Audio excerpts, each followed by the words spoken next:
Hello. Okay, so let's talk about my low and high in act of kindness. Honestly, the real legit low I've had this whole week is, I've been spending time with my family, my mom and dad, absolutely. But it's either been cut short or, it's been pretty much been cut short or, one of them hasn't been able to participate in things.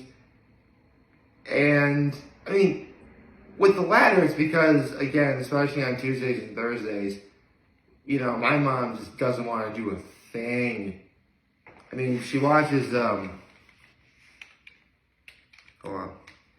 She watches my three nephews the entire, this keyboard was resting on, the actual keyboard on my laptop, and sometimes it winds up pressing a button. And I have my notes out, so it was 100 different, I think it was the backslash key it was pressing. So that was weird. But nothing that little Control Z won't fix. Oh yeah, if you're actually typing a paper and you make a mistake or something, as long as you didn't save it, if you press Control Z, you totally undo what you did. In terms of a mistake, that is. You don't want to spend the day typing an entire paper, not having it saved, and then you wind up pressing Control Z and have to do the whole thing over again. You really don't want to do that. Anyway, let's see. So I guess it's between that and, there's just been kind of a lack of communication. Specifically from my father. But then again, it kind of doesn't really surprise me. Full disclosure, back when my grandfather, before he died, when he had cancer, I had no idea how serious his condition was until July of 2019. But that was partly because my mom and I weren't speaking, and the only communication I really had with any family member was my father, and he doesn't communicate worth a darn. Brilliant man, but I swear he lacks common sense. Not as bad as my late aunt, but still pretty bad. So that's been kind of crazy. But last night I want to say it was kind of made up for, because not only did I wind up going to the elbow room, which, come on. You've heard me saying praises about the elbow room many times in these videos. The elbow room is the best place for wings, hands down. In fact, before I left, I thanked the staff for my meal, and they said still the best wings in the area. So, yes, elbow room, you still have the best wings in the area. Don't worry, your title is safe. Although there is one place in Branchport, specifically the Guyanoga, that may have something to say about that. It'll actually be my first time going to the Valley. Seriously, this summer is going to be the first time I've been to the Valley in since 2017. But that's a video and story for another day. So, not only did I go to the elbow room, but I actually ran into some old friends last night. Well, one of them was a dear old friend. Another person I just sort of met. Well, she went to the same school as I did. She was a grade younger than me, but I just never met her, So it was great. Got to talk, got to catch up. It was wonderful. That was easily my high. Not just for last night, but probably the whole week. Which I've been pretty lucky about going out to places and just meeting old friends and talking to people. Honestly, these sorts of nights are what I was trying to go for back in 2020, before the pandemic began. I said my New Year's resolution was going to go out more and talk to people. Nights like last night and this past Saturday, those are the kinds of nights that I'm looking for. Just seeing someone, anyone. Although, this Saturday night we're in for a real treat, but we'll get to that a little bit later. And my act of kindness was yesterday I helped my mom watch my nephews. So that was fun. I got to see and play with my nephews. It was a lot of fun. Oh, my mom actually got like the coolest gift for my nephews too. Get this, like they like playing with a sidewalk chalk, and considering the weather, it's perfect weather to play with sidewalk chalk. But this sidewalk chalk is scented. There's like 50 different pieces of chalk, and they all come in like different scents and flavors. Obviously, they're not edible, but it's so crazy. I mean, back in my day, we just had scented markers, and cherry was the best. Okay, that's my old man voice. Actually, I was using my old man voice last night when I was talking to my friend. It was great. Like I was saying, actually, because these are people I haven't seen since high school. Like almost 14 years ago. Actually, 15 years ago. Good God, I'm old.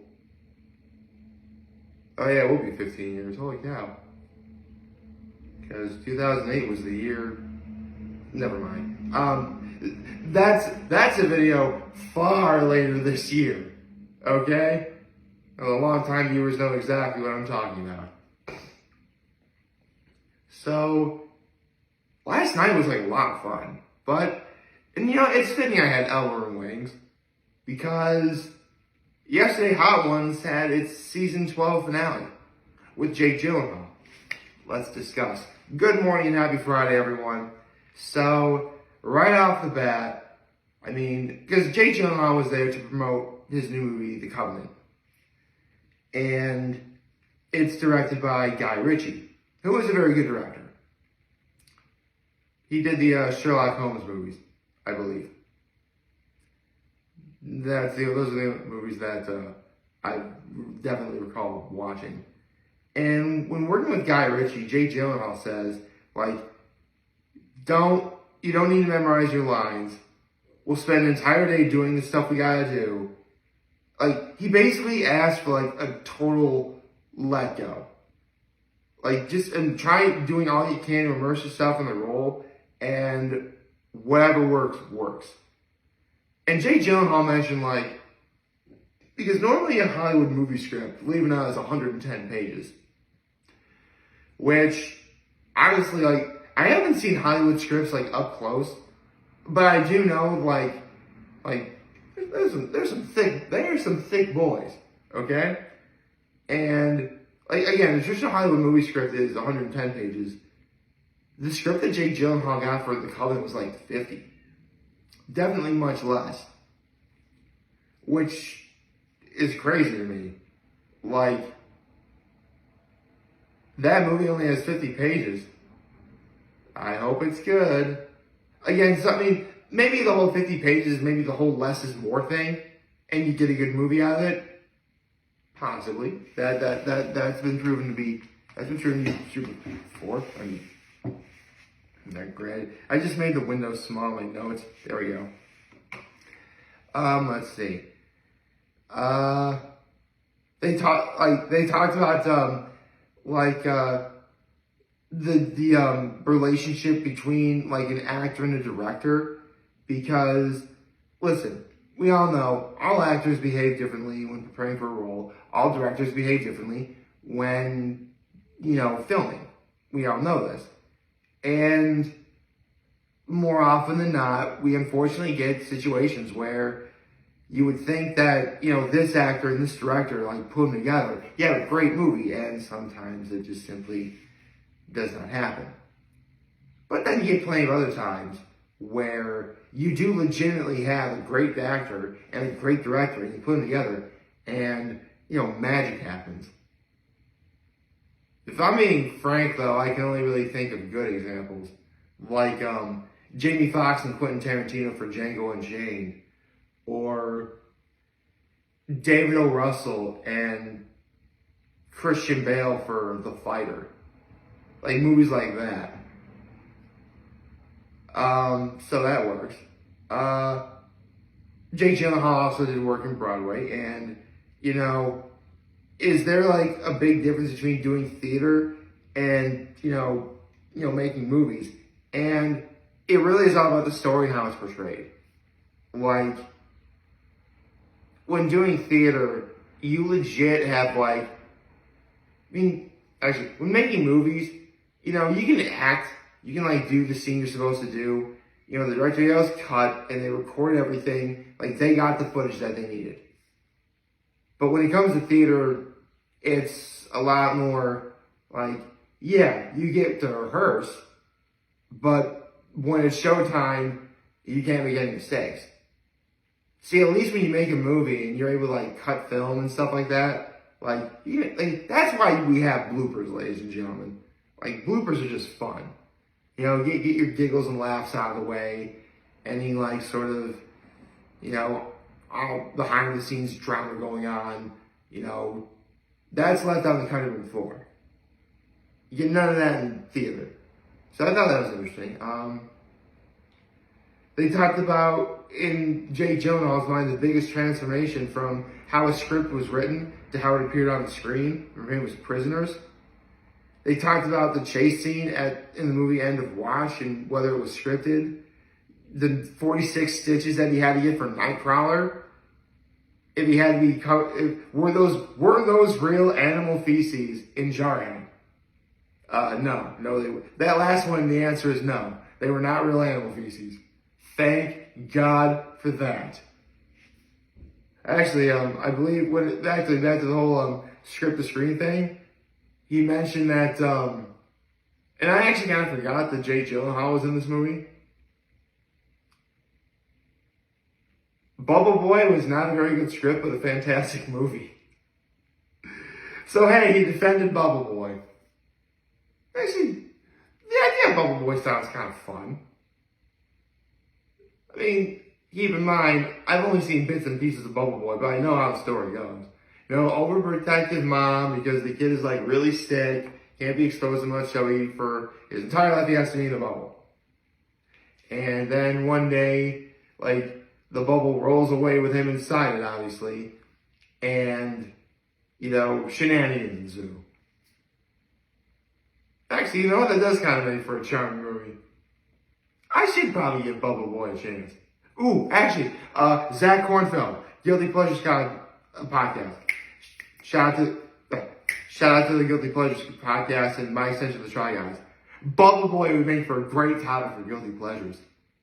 Ooh. Seriously, someone say that to Zach Kornfeld. Seriously, that'd be awesome. Talk about Bubble Boy. Okay, let's see. Actually, this is where things start getting really sweet. Because Sean asked, would you ever, if given an opportunity to, talk to young aspiring actors about what career paths they should take, would you? And this is actually where things get interesting because, and we all make this mistake where we see a big name Hollywood movie actor who just probably won the Oscar or something, right? And because of that, everyone's immediately thinking, ooh, maybe they should be in another Oscar-winning movie, or maybe they should be in a Hollywood blockbuster, or maybe they should be in the MCU somehow. Something along those lines. And at the end of the day, it really is up to the actor or actress to decide what their career path should be. And that is important. Let's say for the sake of argument, I ever somehow got famous or whatever. Whether or not I decide to be in this movie or that movie, that's on me. I mean, personally, I don't know. Personally, for me, I'd probably do something work in comedy, but then work into serious roles. But that's what I would do. Let's see. altitude training for Everest or getting tased versus getting tased at the end of watch, the altitude training is worse. Because he's with like Josh Brolin in one of those altitude training rooms, and they're like laughing, they're giggling when they're done. But like for the next 24 hours, he was like really sick. Like that was a crazy experience for him. Okay, now we get to the bomb, right? They tried talking about the Quest Direct River Cafe in London, but we never really got a definitive question, definitive answer to that. And remember, this is the bomb. So for that wing, in terms of like getting any kind of answer out of that, I'm willing to cut a little slack. Plus, come on, it's Jake Gyllenhaal, fantastic actor, and it's a season 20 finale. Like, we're at the end. We can cut the good people with First We Feast some slack. Sure. Why not? Being in Iceland with Bear Grylls and doing like one challenge where like he said, okay, what's your biggest fear? He wrote down what his biggest fears. It was something involving heights. And in order to finish the challenge, he had like walk across like a very tall, very high tightrope that could like, he'd fall to his doom if he fell off or something. And that's insane. You know, honestly, if I ever did get famous enough to like travel around the world, I definitely would check out Iceland. Heard a lot of good things about Iceland. I mean, for starters, contrary to the name, Iceland actually isn't cold. Now, Greenland, contrary to the name, that is very cold. I have no idea. Well, I know why it works because, like, in terms of, because even though, like, Iceland and Greenland are, like, well, like pretty much a continent in between them and stuff, I think. Actually, I don't think so. Never mind. But they're far enough away, but Greenland is actually farther up north than Iceland, so it's near the North Pole, therefore it's colder. That's why Greenland is colder. And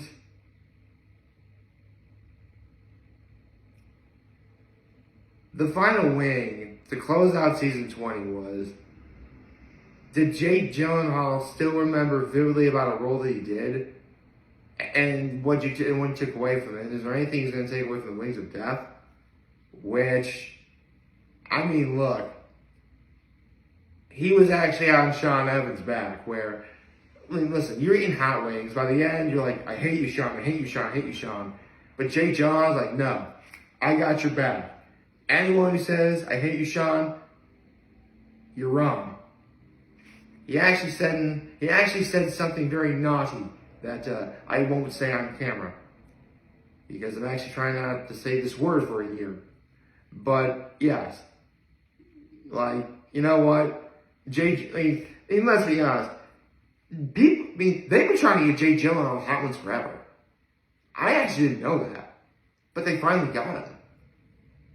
And honestly, I don't think they could have picked a better guest to close out their 20th season. So, to Sean Evans, the showrunner Chris Schoenberg, and the good men and women who work at First We Feast and Hot Ones, thank you for 20 amazing seasons. Now completed 20 seasons.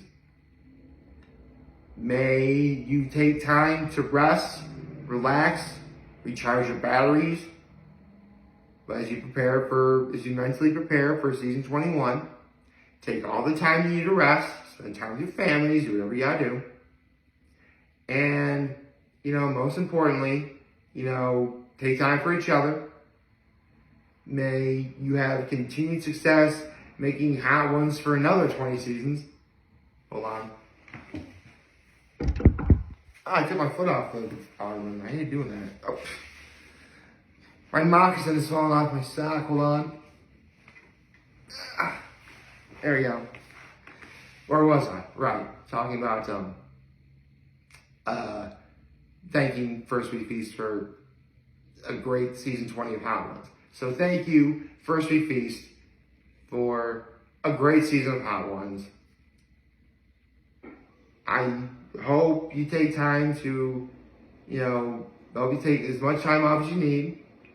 And when you come back in probably a month, actually, is it too early to speculate what Hot Ones is coming back?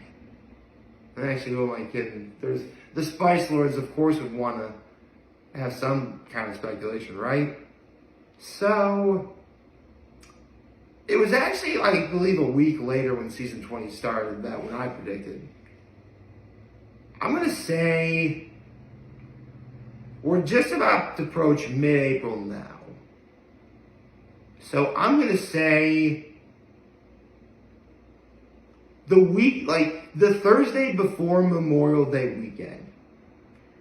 That is the latest that I think Hot Ones is going to come back. So, let's see. The 13th would be Mother's Day weekend. That's a Saturday. Then the 20th. That's the next Saturday after that. So, Sunday 21st, Monday 22nd, Tuesday 23rd, Wednesday 20th. So, May 25th. That will be the earliest, that will be the latest when I predict Hot Ones is coming back. So, about a month and a half off. I think we can wait that long. And I'm willing to wait that long. Because it's Hot Ones. It's worth waiting for. Plus, when season 21 does start, I bet we're going to get an incredible season. If, for whatever reason, season 20 was your first season of Hot Ones, I envy you. This was a fantastic season. I don't know what else to say. Other than, got a pretty big day ahead of me. For literally the third day in this week, my brother is celebrating his birthday. We celebrated his birthday on Easter Sunday. He got to celebrate his actual birthday last night by going out to dinner with his wife. And we're celebrating tonight at Sorge's for dinner. Literally 3 birthday celebrations. And I didn't even get an Easter card from my mom. I'll talk to her about that later, I guess. I hope you'll like this video. And if you're a Hot Ones fan, I hope you like watching season 20 of Hot Ones. If you did, like and subscribe to my YouTube channel, follow me on social media. As always, I am very humbled to make this video for all of you guys who watch and enjoy for today. And hope you have a wonderful Friday. And remember, if you guys want to talk to me, let me know. So, take care and make good choices. 607 all day, baby.